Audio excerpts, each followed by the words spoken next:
बिस्मिल्लाहिर्रहमानिर्रहीम। अस्सलाम वालेकुम students, welcome to my channel. बहुत सारे स्टूडेंट्स ने रिक्वेस्ट भी की थी और उन्होंने कहा था कि जी हमें रैशनल नंबर्स और इर्रेशनल नंबर्स पे एक डिटेल्ड वीडियो चाहिए और एक डिटेल्ड लेक्चर बनाएं जिस पे सारा कॉन्सेप्ट हो और रैशनल और इर्रेशनल नंबर का आज के बाद मसला हमारा ना रहे।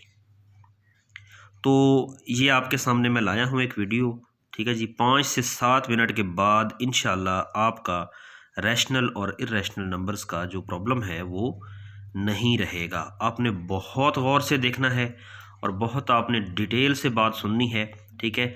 किस तरह मैंने यहाँ पे स्केच की फॉर्म में एक्सप्लेन किया हुआ है और इंशाल्लाह आपको इस वीडियो के बाद रैशनल और इर्रेशनल नंबर्स जो कि कम्पिटिटिव एग्ज़ाम में लाजमी इसके एमसीक्यूज़ भी होते हैं और ये पूछा जाता है, आपको इसका कोई इशू नहीं रहेगा जी।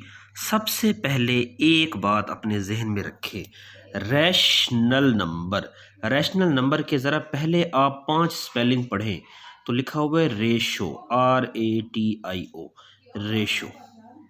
नाम से जाहिर है ऐसे नंबर्स जो रेशो की फॉर्म में लिखे जाएं, और रेशो को हम फ्रैक्शन की फॉर्म में भी लिख सकते हैं A/B, ठीक है, जिसमें नीचे वाला ज़ीरो नहीं होना चाहिए। मैंने लिख दिया B not equal to zero, क्योंकि आप जानते हैं किसी भी नंबर का अगर नीचे वाला नंबर ज़ीरो हो जाए, फॉर एग्जांपल 2/0 मैं लिखता हूँ, तो किसी भी नंबर के डिनोमिनेटर में ज़ीरो हो तो वो नंबर इन्फिनिटी होता है, ठीक है जी। मैं इस बात को एक्सप्लेन कर देता हूँ। फॉर एग्जांपल अगर आपके पास ऐसे लिखा हुआ है, मैं बच्चों से अक्सर पूछा करता हूँ कि बेटा बताइए ज़रा 0/2 क्या होगा, तो वो कहते हैं ज़ीरो। अगर मैं कहता हूँ 2/0 क्या होगा तो फिर भी कहते हैं ज़ीरो। मैं आपसे कहता हूँ कि आप इसको डिवाइड करके देख लें। देखें, ये ज़ीरो न्यूमरेटर हमेशा अंदर होता है, डिनोमिनेटर हमेशा बाहर होता है, ठीक है जी। 2 को किस से मल्टीप्लाई करें कि ज़ीरो आ जाए?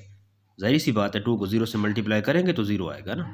तो देखें जी, हमारे पास 0/2 तो हमारे पास 0 होता है, बट अगर 2/0 हमारे पास आ जाए, देखें न्यूमरेटर अंदर और डिनोमिनेटर बाहर, तो बताएं 0 को किस से मल्टीप्लाई करें कि 2 आ जाए? पॉसिबल ही नहीं है, ठीक है। तो ये हमारे पास होता है इन्फिनिटी, ठीक है। तो any number divided by 0 is equal to infinity.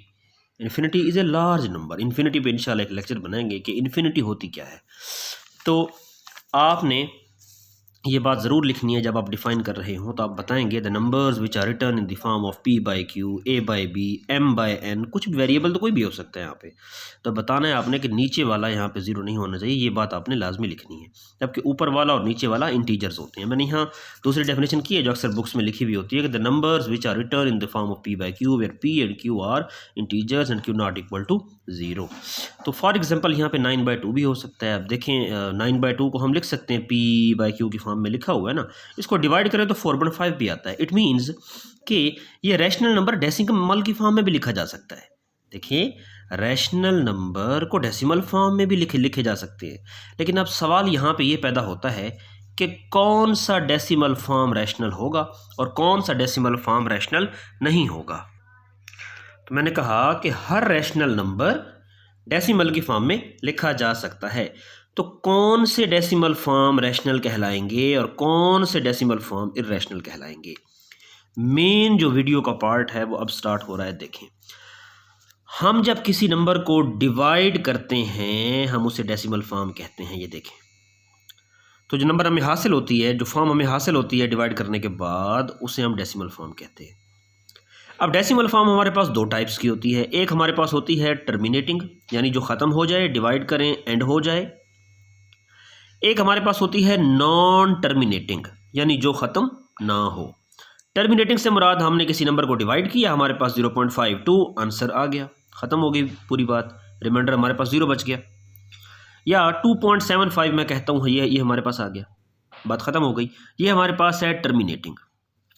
But अगर हम किसी चीज़ को डिवाइड करते हैं वो हमारे पास ख़त्म नहीं होती, वो भी दो किस्म की होती है।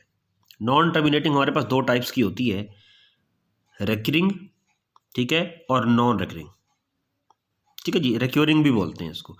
ये हमारे पास रिक्योरिंग भी होती है, नॉन रिक्योरिंग भी होती है। आप रिक्योरिंग को रिपीटिंग भी बोल सकते हो भाई, एक ही बात है। रिक्यूरिंग या रिपीटिंग वो होती है जिसमें कोई पैटर्न रिपीट हो रहा हो, कोई डिजिट बार बार बार बार रिपीट हो रहा हो। फॉर एग्जांपल आपने किसी नंबर को डिवाइड किया, 0.66666 आ गया, कंटिन्यू 0.77777 एंड सो ऑन। क्या एक ही डिजिट रिपीट होगा? नहीं।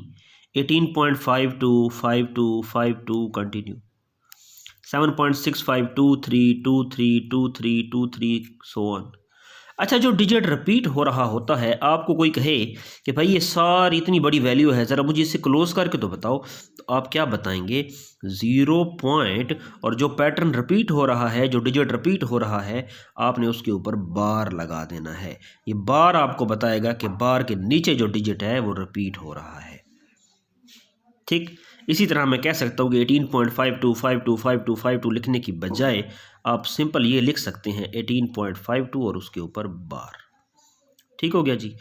अच्छा, तो ये हमारे पास हो गया। आपको पता चल गया कि ऐसा डेसिमल जिसको हम डिवाइड करें वो ख़त्म नहीं होता, वो नॉन टर्मिनेटिंग होता है, मतलब एंड जो नहीं हुआ। तो नॉन टर्मिनेट, टर्मिनेट का मतलब होता है ख़त्म हो जाना, नॉन टर्मिनेट का मतलब होता है जो एंड ना हो। नॉन टर्मिनेट हमारे पास दो टाइप्स के होते हैं, repeating, non repeating, recurring, non recurring. Repeating जो होता है उसमें कोई पैटर्न रिपीट हो रहा होता है, जिस तरह मैंने ये बताया। नॉन रिक्यूरिंग हमारे पास वो होता है जिसमें कोई पैटर्न रिपीट नहीं होता। फॉर एग्जांपल पैटर्न रिपीट नहीं होता, इसका क्या मतलब है? इसका मतलब हमारे पास ये है कि पाई को देख लें, पाई की देखें 3.1415926535 एंड सो ऑन। कोई पैटर्न रिपीट हो रहा है? नहीं हो रहा। 6.2030303000 एंड सो ऑन। कोई पैटर्न रिपीट हो रहा है? नहीं हो रहा। 11.677617117111 एंड सो ऑन। ये हमारे पास क्या है? पैटर्न रिपीट नहीं हो रहा।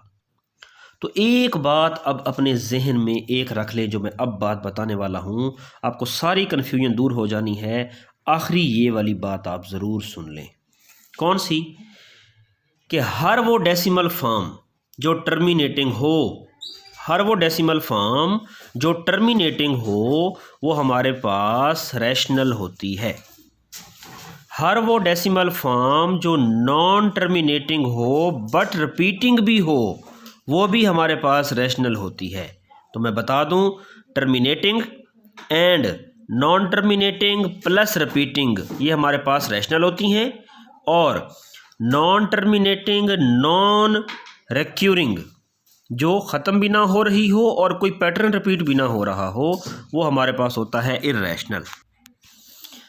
मैंने यहाँ पे नीचे लिख दिया, देखें, हर टर्मिनेटिंग, ठीक है, और दूसरी नॉन टर्मिनेटिंग जो ख़त्म ना हो रही हो बट रिपीटिंग हो, ये दोनों रैशनल नंबर होते हैं। नॉन टर्मिनेटिंग और नॉन रिपीटिंग जो ख़त्म भी ना हो रही हो और कोई पैटर्न भी रिपीट ना हो रहा हो, वो हमारे पास इर्रेशनल नंबर होता है। ठीक हो गया जी। तो इसका आप लोग स्क्रीनशॉट भी ले सकते हैं, रोक के आप इसको देख सकते हैं। तो इर्रेशनल नंबर हमारे पास, मैं दोबारा बता रहा हूँ, अभी मैंने पीछे भी बता दिया, और अभी देखें, इर्रेशनल नंबर को हम क्यू डैश से डिनोट करते हैं, the number which are not written in the form of P by Q. ऐसे नंबर जो पी बाई क्यू की फॉर्म में ना लिखे जाएँ। फॉर एग्जाम्पल √3, देखें, नॉन टर्मिनेटिंग, ख़त्म नहीं हो रहा, एंड नॉन रिक्यूरिंग, कोई रिपीट भी नहीं हो रहा। देखें, देख लें इसको। तो इसलिए ये क्या है? इर्रेशनल है। मैं बता दूं, non terminating, non recurring, non repeating, no pattern is repeated, irrational numbers. ठीक हो गया। सिमिलरली √5, √6, √7, √8 हमारे पास इर्रेशनल नंबर्स होते हैं। ठीक है। अगली बात आप लोगों को छोटी सी बताता जाऊँ, एक और किस्म की डेफिनेशन करके यार, कि square root of any number which is not a perfect square. बच्चों का एक अलमिया बन चुका है, उन्होंने कहा है कि जी स्क्वायर रूट के अंदर जो भी नंबर होगा इर्रेशनली होता है। ऐसे नहीं होता। मैं एक बात बता दूं, हर वो नंबर जो परफेक्ट स्क्वायर हो और उसका स्क्वायर रूट हो, वो नंबर रैशनल होता है। हर परफेक्ट स्क्वायर, मेरी बात सुने, हर परफेक्ट स्क्वायर नंबर का स्क्वायर रूट, हमारे पास रैशनल होता है। फॉर एग्जांपल परफेक्ट स्क्वायर का क्या मतलब है भाई? परफेक्ट स्क्वायर का मतलब जो नंबर किसी का स्क्वायर बने। 9 3 का स्क्वायर, 64 8 का स्क्वायर, 25 5 का स्क्वायर। ठीक है, हर वो नंबर जो किसी का स्क्वायर बन रहा है, जब उसका स्क्वायर रूट लेंगे तो यार कैंसिल ही हो जाना है ना, तो आपके पास क्या आना है? 3 एंड हो रहा है 3। ठीक है, तो ये हमारे पास क्या होता है जी? रैशनल होता है। और हर वो नंबर जो किसी नंबर का परफेक्ट स्क्वायर ना हो वो इरेशनल होता है। देखें फॉर एग्जांपल 3 हमारे पास परफेक्ट स्क्वायर नहीं है। 3 किसका स्क्वायर बनता है? नहीं बनता। 3 को किसी चीज़ का स्क्वायर लिख सकते हैं? नहीं लिख सकते। तो उसका स्क्वायर रूट क्या होता है रिजल्ट में? इरेशनल। हर वो नंबर जो परफेक्ट स्क्वायर ना हो और उसका स्क्वायर रूट क्या होता है? इरेशनल। ठीक है जी, तो ये हमारे पास बात आ गई, ये मैंने डेफिनेशन पे लिख दी। और एक बात अगली गौर से सुन लें लास्ट के रैशनल नंबर और इरेशनल नंबर के यूनियन को रियल नंबर बोलते हैं। R is equal to Q union Q dash. हर रैशनल नंबर, हर इरेशनल नंबर रियल ज़रूर होगा। तो ये वाली टर्म, ये वाली एक्सप्रेशन अक्सर MCQs में भी आती है, तो अक्सर एक दरम्यान में इंटरसेक्शन लगा के दे देते हैं। अच्छा चलें, एक बात मुझे और भी बता दें।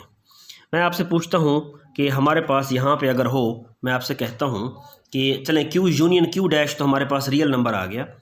और मैं आपसे कहता हूँ कि ये हमारे पास आ गया रैशनल, ठीक है, और इंटरसेक्शन इरेशनल। सॉरी आज मेरे पास स्टैंड नहीं है तो इस वजह से जो है ना लिख नहीं पा रहा मैं। Q इंटरसेक्शन Q डैश, कोई चीज़ कॉमन होगी। ठीक है, तो इस बात का आपने कमेंट में आंसर देना है कि रैशनल इंटरसेक्शन इरेशनल अगर लें, अगर आपको यूनियन और इंटरसेक्शन का पता है तो आप ज़रूर बता पाएंगे कि यहाँ पे क्या आएगा।